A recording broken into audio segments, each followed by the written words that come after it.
Break के बाद आपका स्वागत है। गाँव की अर्थव्यवस्था खेती और पशुपालन पर ही निर्भर करती है। देखिए उसी से जुड़ी यह प्रस्तुति।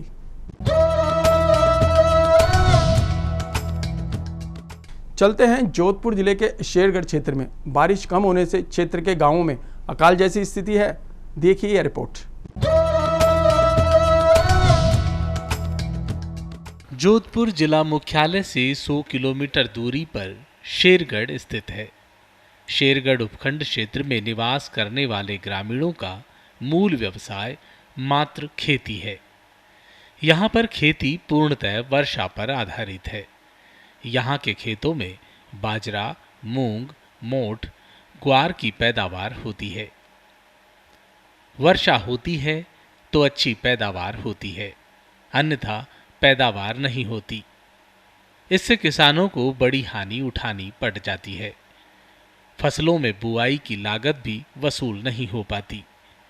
इस बार शेरगढ़ क्षेत्र में सुखद बारिश नहीं होने से अकाल की स्थिति बन गई है। हमारे यहाँ खेती बारिश के ऊपर निर्भर रहती है। हमारे यहाँ कोई सिंचित साधन नहीं है और सब असिंचित के ऊपर ही निर्भर हैं। अगर सरकार यहाँ कोई नहर वगैरह या कोई सुविधा उपलब्ध करवाएं तो यहाँ पर किसानों को किसानों की आर्थिक स्थिति मजबूत हो, वरना बारिश के ऊपर निर्भर होती है। बारिश टाइम टू टाइम होती नहीं है। इस बार बारिश विशेष हुई नहीं है और लगभग अकाल जैसा ही पूरा ये एरिया लग रहा है और वैसा कुछ है नहीं। शेरगढ़ क्षेत्र में रेतीले धोरे और बालू मिट्टी होने के कारण यहाँ आसपास में कोई भी जल के स्रोत नहीं है। सिंचित भूमि न होने के कारण फसल एक तरह से जुआ बन गई है। कृषि में नवाचार करने के लिए कई प्रगतिशील किसान प्रयास करते हैं। अनियमित वर्षा के कारण समय पर फसल नहीं हो पाती है। किसान अपना समय भी खराब कर देते हैं और फसल भी नहीं हो पाती। फसल है हमारे बिल्कुल, बरसात कम है, बिल्कुल कम है बरसात। फसल धावन मोड़ी है, खेत भी लोगों का कम है। वो हमारे बरसात वे तो हमारे बरसात टाल की वे नहीं हटे, दूसरी कोई सुविधा है नहीं। कोई लोन उठा लोन पास भाई फसल टाल पास दे नहीं सको। नहर पर हमारी कोई सुविधा टकी है पानी की कोई सुविधा है नहीं। बाद टाल हमारे की है पौने गेहूँ बीजा तो बरसात भाई ट्यूबवेल है, बरसात है तो वही है पौधी हर चीज़ है। बरसात है तो ही भरे वे कहीं पौने ऐसे साल में बिल्कुल धावन मोड़ो है। काल जो काली है कहीं कोने हमें बरसात हुई है, थोड़ा बहुत लीलो भले दिखो। खेती में अधिक लाभ न होने के कारण ग्रामीण युवा अन्य रोजगार की तलाश में बाहर पलायन कर रहे हैं। युवा किसानों के पलायन को रोकने के लिए नहर के पानी या अन्य जल स्रोत विकसित किया जा सकता है। इस क्षेत्र में पेयजल की भी विकट समस्या है। ग्रामीणों ने भारत सरकार में केंद्रीय जल शक्ति मंत्री और क्षेत्र के सांसद गजेंद्र सिंह शेखावत को कई बार ज्ञापन सौंपकर शेरगढ़ को नहरी पानी योजना से जोड़ने की मांग से अवगत कराया है। किसानों को उसका इंतजार है। शेरगढ़ से संजय शर्मा की रिपोर्ट, पत्रिका टीवी राजस्थान। अब चलते हैं अनूपगढ़ कृषि उपज मंडी में। श्री गंगानगर जिले की इस मंडी में हर वर्ष कारोबार बढ़ता जा रहा है। देखिए खास रिपोर्ट। अनूपगढ़ कृषि उपज मंडी समिति और व्यापार मंडल की ओर से किसानों को मिलने वाली सुविधाओं में लगातार विस्तार किया जा रहा है। लगातार बढ़ रही सुविधाओं के कारण यहां का व्यापार भी लगातार तरक्की कर रहा है, जिससे अनूपगढ़ कृषि उपज मंडी समिति को सुपर आ श्रेणी की धान मंडी बन गई है। इस वर्ष कृषि उपज मंडी समिति में किसानों को उनकी उपज के पूरे दाम मिलने के लिए फसल की गुणवत्ता नापने के लिए oil testing machine, grain analyser, आधुनिक मशीनें लगाई गई हैं। मशीन कृषि उपज मंडी के अंदर लगी हुई है। ऑयल टेस्टिंग मशीन बोलते हैं सर। मस्टर्ड की इसके अंदर ऑयल की जाँच होती है और अपने मस्टर्स का बताता है सर। और कृषि उपज मंडी समिति में और कौन सी मशीनें लगी हुई हैं? ये सर ग्रेन मशीन है सर। इसमें दाने की क्वालिटी वगैरह चेक होती है। जैसे एक्सरा होता है जिस प्रकार उस प्रकार दाना का एक्सरा होता है सर। इसके अंदर जैसे कोई दाना भरी का उसका और टूटा हुआ दाना उसका काफ़ी दूर होता है। किसानों को क्या लाभ है इन मशीनों से? इससे सर किसानों से उचित दाम मिल रहे हैं सर इस मशीनों से। अनूपगढ़ कृषि उपज मंडी समिति की स्थापना 25 जुलाई 1979 को हुई थी। पहले ये श्री विजयनगर की धान मंडी के अधीन गौण मंडी थी। इस कारण यहां आने वाले किसानों को राज्य सरकार की तरफ से देय योजनाओं का लाभ उचित स्तर तक नहीं मिल पाता था। अनूपगढ़ में मंडी समिति की स्थापना के बाद किसानों को फसल के उचित दाम के साथ सरकारी योजनाओं का लाभ भी आसानी से मिल जाता है। मंडी परिसर में सुविधाओं का विस्तार हो रहा है, साथ ही मजदूर वर्ग को रोजगार मिलने लगा है। कोरोना काल के बाद रोजगार पर थोड़ा असर भी पड़ा है। कणक भी आता है, मूंग भी आता है, नरमा भी आता है। पानी की वजह से सारा कुछ मतलब सही, पानी हो तो सब कुछ ही आता है, कुछ भी नहीं होता। पानी की वजह से ही सारा सिस्टम बिगड़ गया। और अनूपगढ़ धान मंडी में अनूपगढ़ के अलावा भी रोजगार के लिए लोग आते हैं। और कितने श्रमिक हैं? बाहर से बहुत आते हैं लोग। कितने श्रमिक काम करते हैं? कोई उस समय 2 महीने लग जाते हैं। बिहार से बहुत आते हैं, बिहार से ज़्यादा आते हैं। यहाँ मंडी के लोकल बंदे ही बहुत है, तो लोगों को रोजगार अच्छा मिलता है यहाँ पे। पहले तो था, तो है नहीं, कुछ भी नहीं है। पानी की कमी है, सारा कुछ है।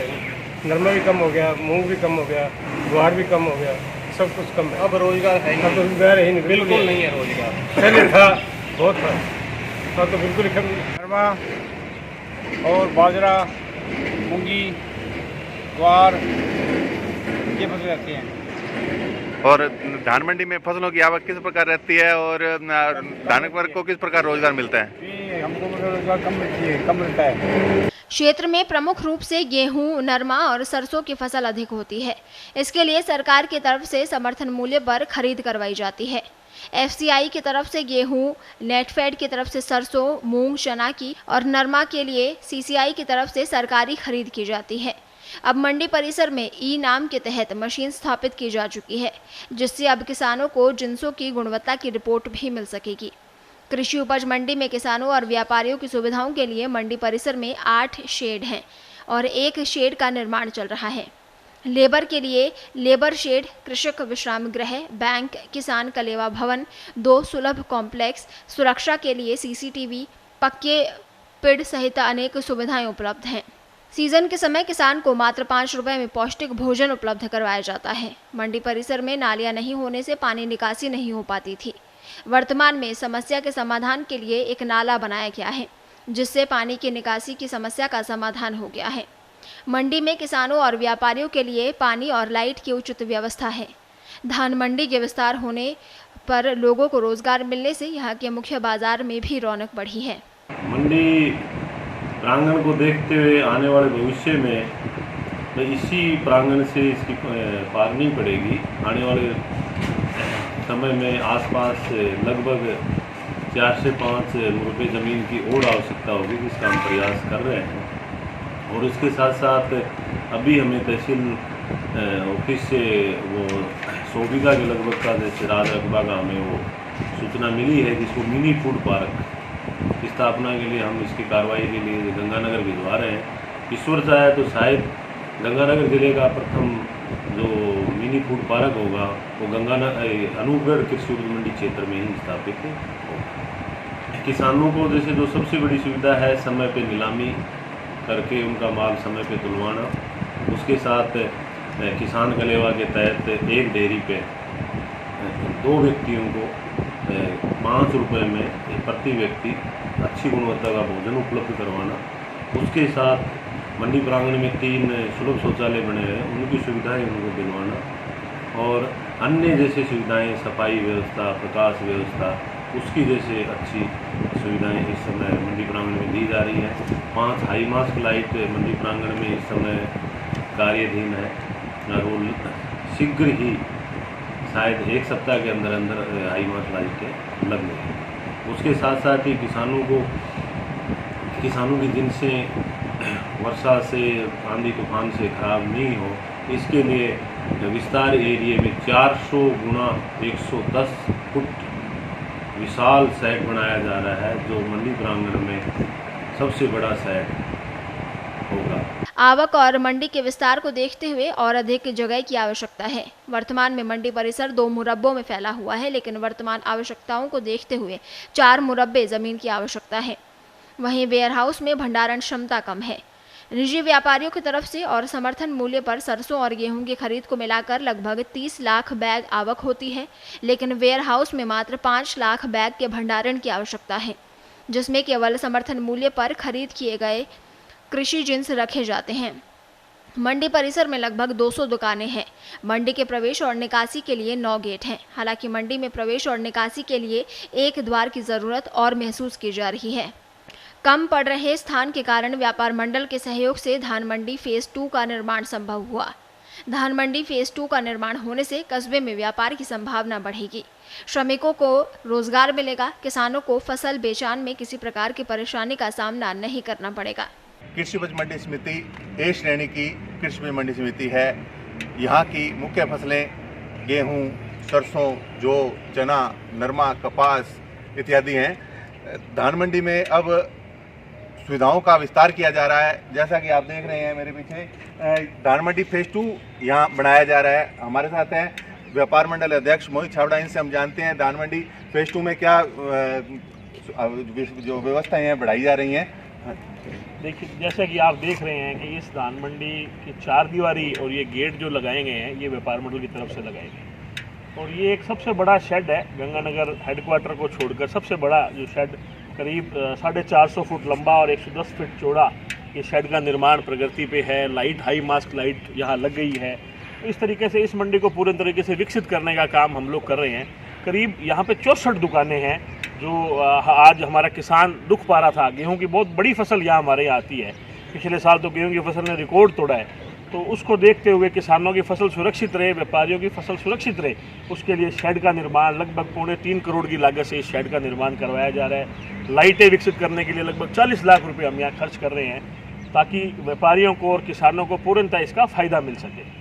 किसानों को और व्यापारियों को धान मंडी फेज 2 का लाभ मिले, इसके लिए व्यापार मंडल अध्यक्ष मोहित छाबड़ा के नेतृत्व में व्यापार मंडल की कार्यकारिणी ने फेज 2 के विस्तार के तहत 4 दीवारी का निर्माण करवाया है और राज्य सरकार द्वारा भी यहाँ एक बहुत बड़े शेड का निर्माण करवाया जा रहा है। यहाँ की सुविधाओं में विस्तार हो, इसके लिए कृषि मंडी समिति सचिव, व्यापार मंडल अध्यक्ष, व्यापार मंडल की कार्यकारिणी पूरी हमेशा प्रयत्नशील रहती है। अनूपगढ़ से मैं रास्ता।